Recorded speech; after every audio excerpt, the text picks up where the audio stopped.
बिस्मिल्लाहिर्रहमानिर्रहीम। अस्सलाम वालेकुम स्टूडेंट आज हम क्लास 11th फिजिक्स की न्यू बुक के चैप्टर नंबर 2 के लेक्चर नंबर 3 को रिकॉर्ड करेंगे, जिसके अंदर हम सीखेंगे प्रोडक्ट ऑफ टू वेक्टर्स के बारे में। बच्चों, बोर्ड के लिहाज से इसके सिग्निफिकेंस तो को देखा जाए तो आपके पास बोर्ड के लिहाज से ये जो टॉपिक है ये लॉन्ग क्वेश्चन के लिहाज से इंपॉर्टेंट होगा। ठीक है, दो तरह के प्रोडक्ट्स हम पढ़ेंगे और दोनों तरह के जो प्रोडक्ट्स हैं, ठीक है, आपके पास लॉन्ग क्वेश्चन के लिए क्या होंगे, इंपॉर्टेंट होंगे। इवन कि उनमें से शॉर्ट क्वेश्चन भी बन सकता है और बहुत से एमसीक्यूज भी बन सकते हैं। ठीक है, यानी कि टॉपिक जो है वो बहुत ज्यादा इंपॉर्टेंस का हामिल है। अब टॉपिक को स्टार्ट करने से पहले मैं कुछ चीजें आपको सिखाना चाहता हूँ या समझाना चाहता हूँ। वो ये है कि बच्चों, जब आप एक स्केलर क्वांटिटी को, ठीक है, किसको, एक स्केलर क्वांटिटी जो कोई नंबर हो सकता है, ठीक है, लेट्स से कि 2 है, ठीक है, 2 इज अ स्केलर क्वांटिटी, ठीक है, उसको आप मल्टीप्लाई करवाते हैं, ठीक है, किसी दूसरी स्केलर क्वांटिटी लेट्स से 3 के साथ, ठीक है, तो आपको बच्चों जो आंसर मिलता है, ठीक है, वो भी क्या होता है, स्केलर होता है। ठीक है, यानी जब आप दो स्केलर्स को आपस में मल्टीप्लाई करवाएंगे तो आपके पास आंसर भी क्या आएगा, स्केलर्स आएगा। लेकिन अगर आप क्या करते हो कि आप एक स्केलर क्वांटिटी यानी लेट्स से 2 को मल्टीप्लाई करवाते हैं किसके साथ, एक वेक्टर क्वांटिटी ए के साथ। अब ए कुछ भी हो सकता है आपके पास, ठीक है, इसके साथ मल्टीप्लाई करवाते हैं तो बच्चों जो रिजल्ट आपके पास आता है वो एक वेक्टर क्वांटिटी होती है। स्केलर को स्केलर से किया तो एक स्केलर क्वांटिटी है, लेकिन अगर स्केलर को एक वेक्टर क्वांटिटी से किया तो हमें रिजल्ट में क्या मिल रहा है बच्चों, वेक्टर ही मिल रहा है। ठीक है, लेकिन क्या हो कि अगर मैं एक वेक्टर क्वांटिटी को, ठीक है, किस चीज को, वेक्टर क्वांटिटी को एक दूसरी वेक्टर क्वांटिटी के साथ क्या करवा दूं, मल्टीप्लाई करवा दूं, तो बच्चों इस केस में क्या होगा कि आपको दो रिजल्ट्स मिलेंगे। ठीक है, दो रिजल्ट्स मिल सकते हैं।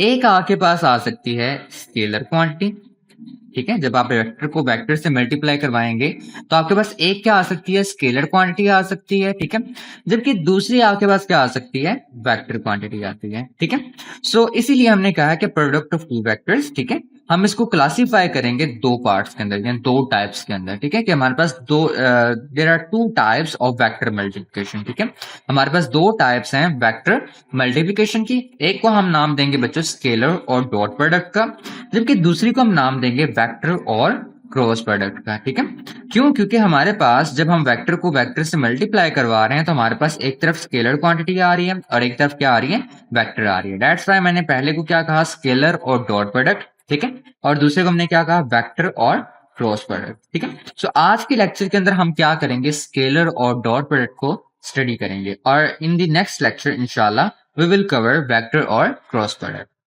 स्टार्टिंग विद स्केलर और डॉट प्रोडक्ट। स्टूडेंट, एज आपको नाम से ही नजर आ रहा होगा कि आपके पास स्केलर वर्ड से मतलब पता चल रहा है कि हम दो वेक्टर्स को मल्टीप्लाई करवाएंगे तो हमारे पास कैसी क्वांटिटी आएगी, ऑफ कोर्स स्केलर आएगी। ठीक है, डॉट प्रोडक्ट क्यों बोल रहे हैं उसको मैं आपको आगे जाके बताता हूँ। डेफिनेशन को रीड करते हैं। If the product of two vectors results in a scalar quantity then it is called scalar product. अगर आप दो वेक्टर्स का प्रोडक्ट लेते हैं, ठीक है, तो आपके पास रिजल्ट में एक स्केलर क्वांटिटी बनेगी। इस स्केलर क्वांटिटी को या इस प्रोडक्ट को जो आपने अभी किया है, ठीक है, दो वेक्टर्स का, उसको आप किसका नाम देते हैं बच्चों, स्केलर प्रोडक्ट का नाम देते हैं।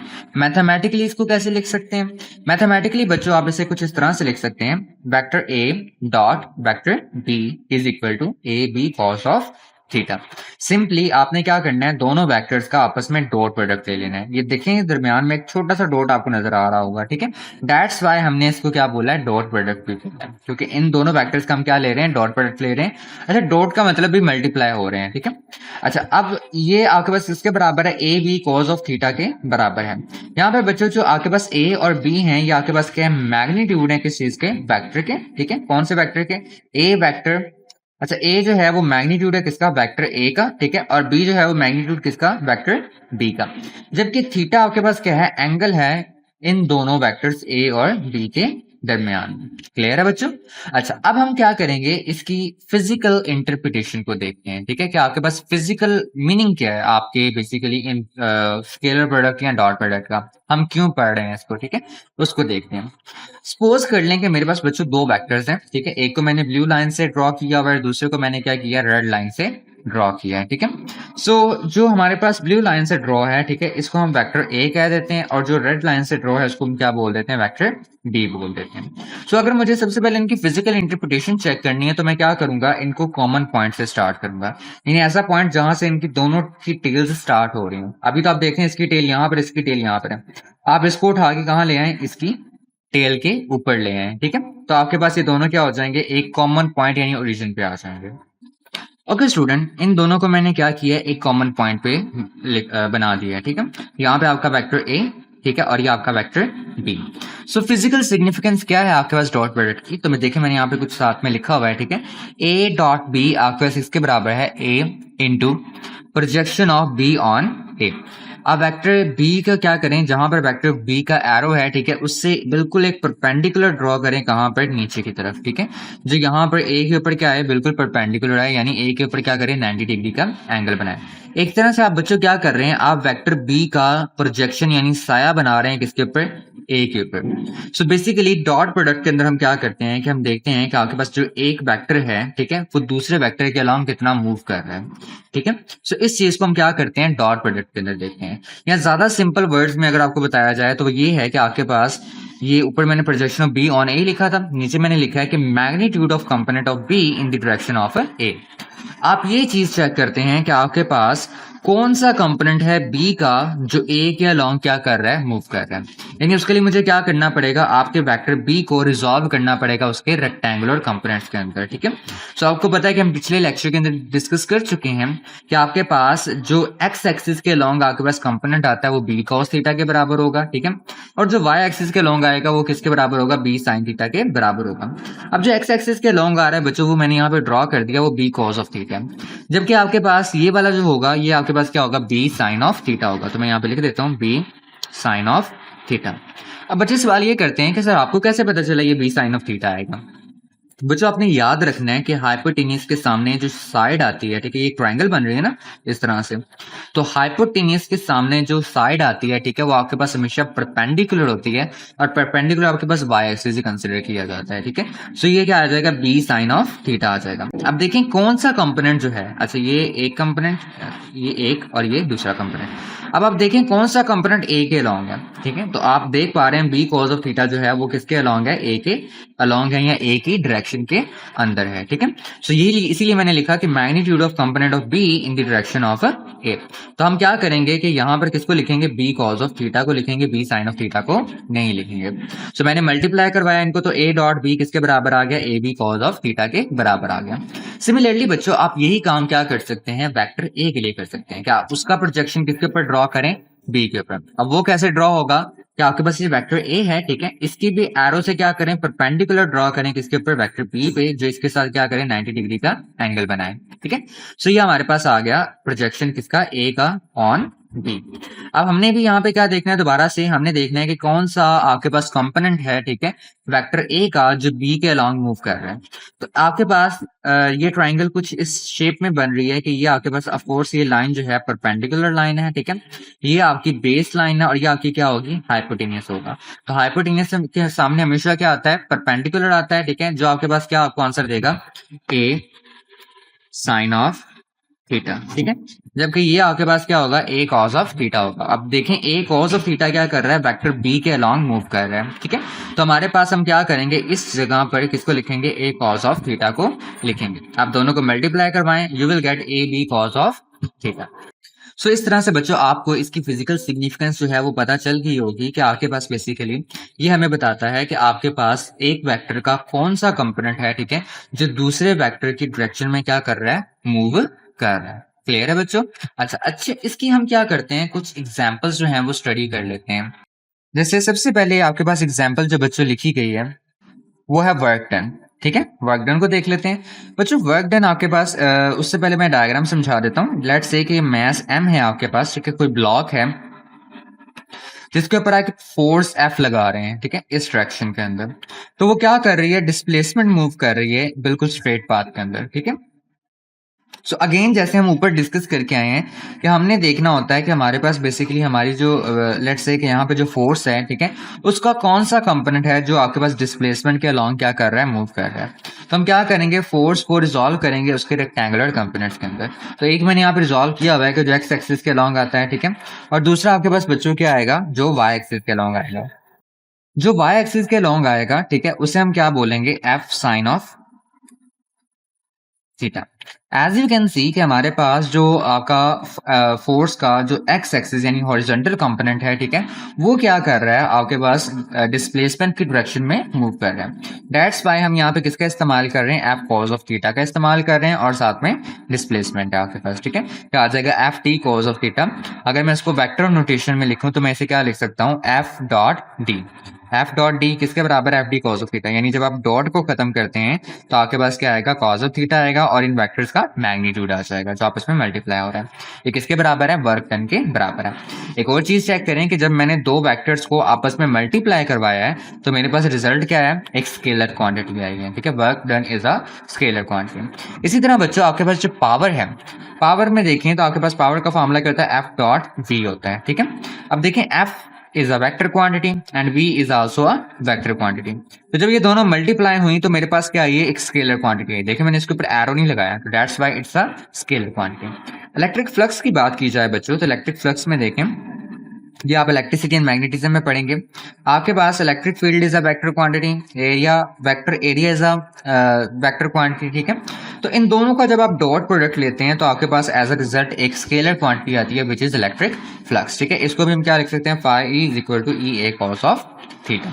आई होप सो कि आपको इन एग्जाम्पल्स की समझ आ गई होगी। अगर नहीं आई तो मुझे पता है कि आप ये कहेंगे सर ये तो हमने अभी तक पढ़ी नहीं है, ठीक है। तो आप इंशाल्लाह अगले अपने कुछ चैप्टर्स के अंदर जाके इनको पढ़ लेंगे, ठीक है। आप इलेक्ट्रिक फ्लक्स भी इसी बुक के अंदर पढ़ेंगे, ठीक है, पावर भी इसी बुक में पढ़ेंगे, और वर्क डन भी इंशाल्लाह आप इसी बुक के अंदर ही क्या करेंगे, स्टडी करेंगे, ठीक है। तो इसके कंफ्यूज नहीं होना, ये जस्ट आपको समझाने के लिए है कि डॉट प्रोडक्ट होता क्या है, ठीक है।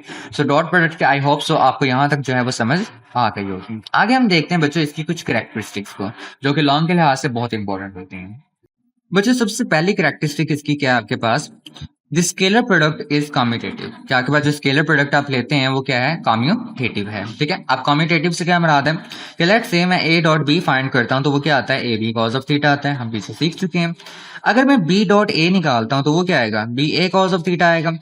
मैं बच्चों इसकी पोजीशन को चेंज कर सकता हूँ। क्यों चेंज कर सकता हूँ, आप जानते हो कि अगर मैं 2 को मल्टीप्लाई करता हूँ 3 के साथ तभी मेरे पास 6 आएगा। अगर मैं 3 को मल्टीप्लाई करवाता हूँ 2 के साथ तभी मेरे पास क्या आएगा बच्चों, 6 ही आएगा। तो इन दोनों की पोजीशन क्या कर दी, चेंज कर दी, ठीक है। मतलब इसके अकॉर्डिंग लिख दी B A cos of theta, लेकिन मैं इसको चेंज करके A B cos of theta लिख सकता हूँ। अब मैं क्या करता हूँ, कंपेयर करता हूँ इक्वेशन 1 को और इक्वेशन नंबर 2 को। आप देखें इनकी जो राइट हैंड साइड्स हैं वो बराबर हैं। अगर इनकी राइट हैंड साइड बराबर है तो इनकी लेफ्ट हैंड साइड भी क्या होंगी, बराबर होंगी। तो मैंने लिख दिया कि ए डॉट बी किसके बराबर है, बी डॉट ए के बराबर है। बच्चों इसी को हम बोलते हैं कम्यूटेटिव प्रॉपर्टी, ठीक है। कि अगर आप दो वेक्टर्स को या दो नंबर्स की पोजीशन को चेंज करते हैं और उनको मल्टीप्लाई करवाते हैं और उनके आंसर इक्वल आ जाते हैं तो ये कम्यूटेटिव प्रॉपर्टी को क्या करते हैं, होल्ड करते हैं। तो आपके पास जो वेक्टर्स हैं वो क्या करते हैं बच्चों, कम्यूटेटिव प्रॉपर्टी को होल्ड करते हैं। उसके बाद बच्चे देखें स्केलर प्रोडक्ट अगर आपके पास दो म्यूचुअली परपेंडिकुलर वेक्टर्स का लिया जाता है तो आपके पास किसके इक्वल आता है, जीरो के इक्वल आता है। यानी लेट्स से कि अगर आपके पास वेक्टर ए और वेक्टर बी एक दूसरे के परपेंडिकुलर हैं, एक दूसरे के साथ कितना एंगल बनाते हैं, 90 डिग्री का एंगल बनाते हैं, ठीक है। जैसे यहाँ पे 90 डिग्री का एंगल बन रहा है तो आप थीटा की जगह क्या पुट करेंगे, मतलब आपका फॉर्मूला क्या होता था, ठीक है, ये वाला A B cos of theta. आप थीटा की जगह क्या पुट करेंगे, आप थीटा की जगह पुट कर देंगे 90 डिग्री, ठीक है। आप cos ऑफ 90 बच्चों आपके पास बराबर होता है जीरो के। तो आपके पास किसी भी टर्म को जीरो से मल्टीप्लाई करवाएं तो पूरी की पूरी क्या हो जाती है, जीरो हो जाती है। इसी तरीके से अगर आप क्या करते हैं, दो पैरेलल वेक्टर्स लेते हैं, जैसे ऊपर आपने परपेंडिकुलर वेक्टर्स लिए, पैरेलल वेक्टर क्या होते हैं, जो एक दूसरे के अलॉन्ग मूव करते हैं एक ही डायरेक्शन के अंदर, ठीक है।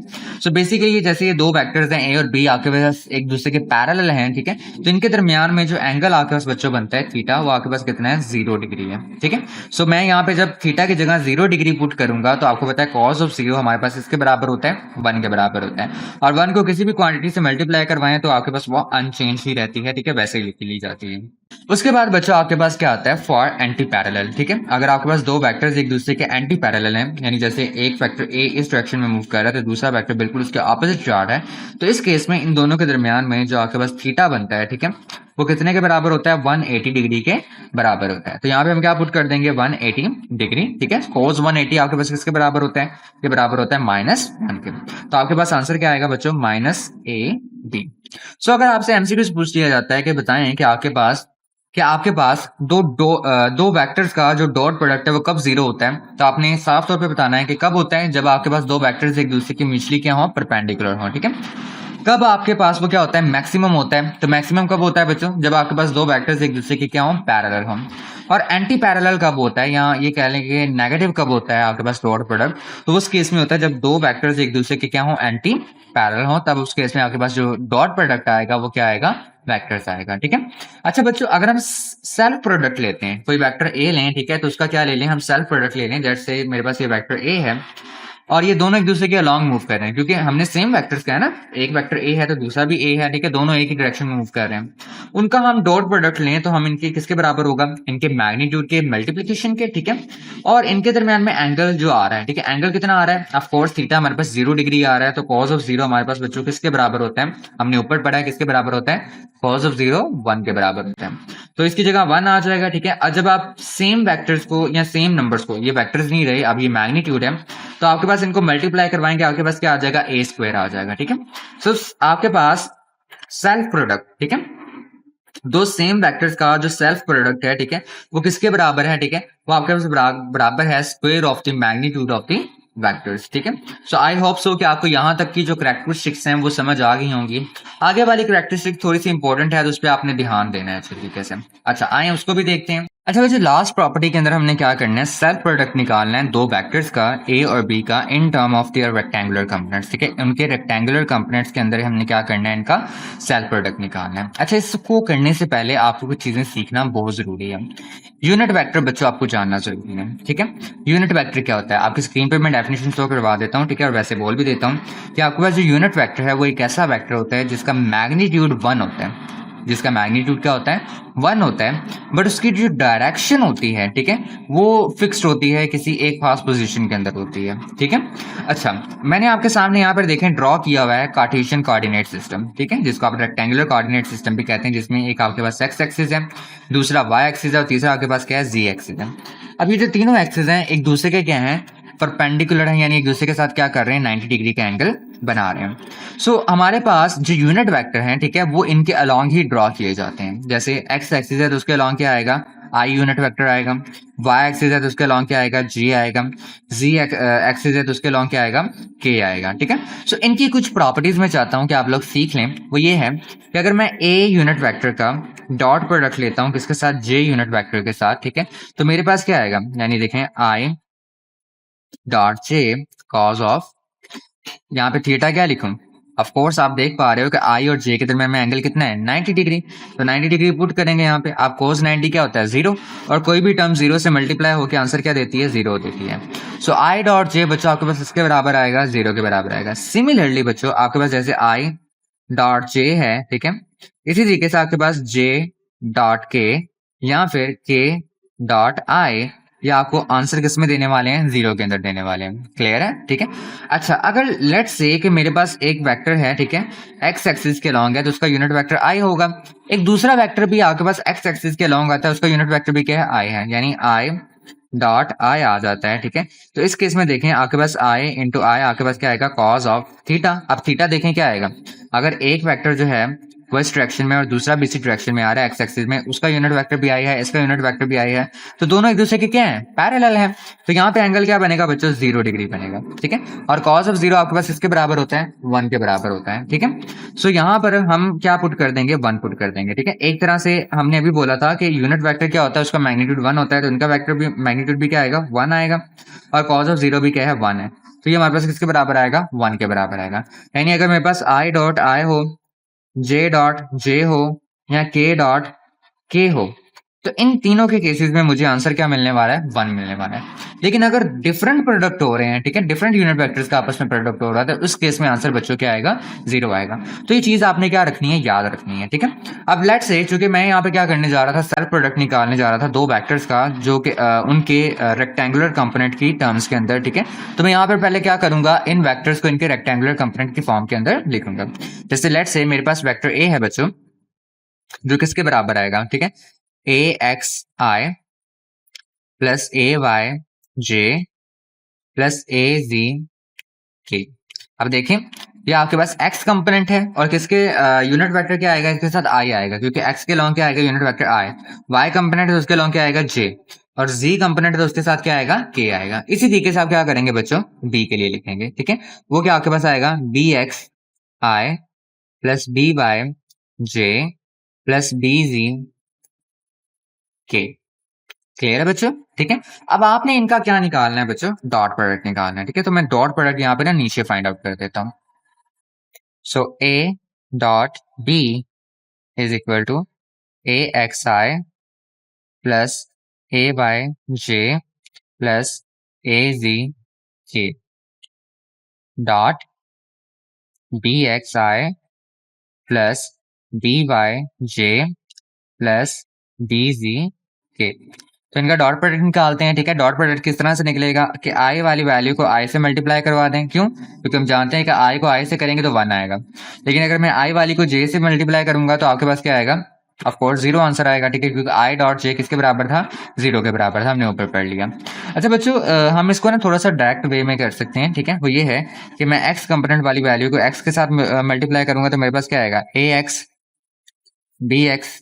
ठीक है, ये चीज, और साथ में क्या आएगा? I dot I. ठीक है, I dot I plus A Y B Y into J dot J. ठीक है, plus A ji B z. ठीक है, के डॉट के। अच्छा बच्चों देखिए, मैंने यहाँ पर आपको बताया कि मल्टीप्लिकेशन का रूल ये कहता है कि ये जो ए एक्स है पहले इससे मल्टीप्लाई होगा बी एक्स से, फिर ये किसके साथ होगा? बी वाई से, फिर किसके साथ होगा? बी जी के साथ। मैंने वो काम नहीं किया। क्यों नहीं किया? क्योंकि उससे मेरे पास आई डॉट आई नहीं आना था, बल्कि आ जाना था आई डॉट जे आ जाना था, और आई डॉट जे का आंसर आपके पास क्या होता है? 0 होता है। ठीक है, तो दैट्स वाई मैंने उन्हें यहीं पे इग्नोर कर दिया। ठीक है, अच्छा अब आप क्या करेंगे? आई डॉट आई किसके बराबर है? 1 के बराबर है, तो ये आ जाएगा ए एक्स बी एक्स। ठीक है, plus A Y B Y plus A ji B z. ठीक है, सो ए डॉट बी हमारे पास in terms of their rectangular component हमारे पास बच्चों ये वैल्यू आ जाती है, और आपकी बुक पे ये वैल्यू मौजूद है। ठीक है, सो आपको आई होप सो के समझ आ गई होगी कि वैल्यू किस तरह से फाइंड आउट की गई है। अच्छे स्टूडेंट, यहाँ पर हम इसको कुछ अगर हमें फाइंड आउट करना हो कि हमारे पास दोनों वेक्टर्स के दरमियान में जो एंगल थीटा है वो किसके बराबर है, तो उसके लिए क्या करेंगे? अब आप जानते हो कि आई डॉट बी जो है, सॉरी ए डॉट बी जो है वो किसके बराबर है? A B cos of theta के। और वो अभी अभी हमारे पास ए डॉट बी जो है वो किसके बराबर आया? वो बराबर आया ए X B X plus A Y B Y plus A ji B z. ठीक है, अच्छा अब आप देखें कि अगर मुझे यहाँ से थीटा फाइंड आउट करना है तो ए बी यहाँ पे क्या हो रहा है? मल्टीप्लाई हो रहा है, उधर जाके क्या हो जाएगा?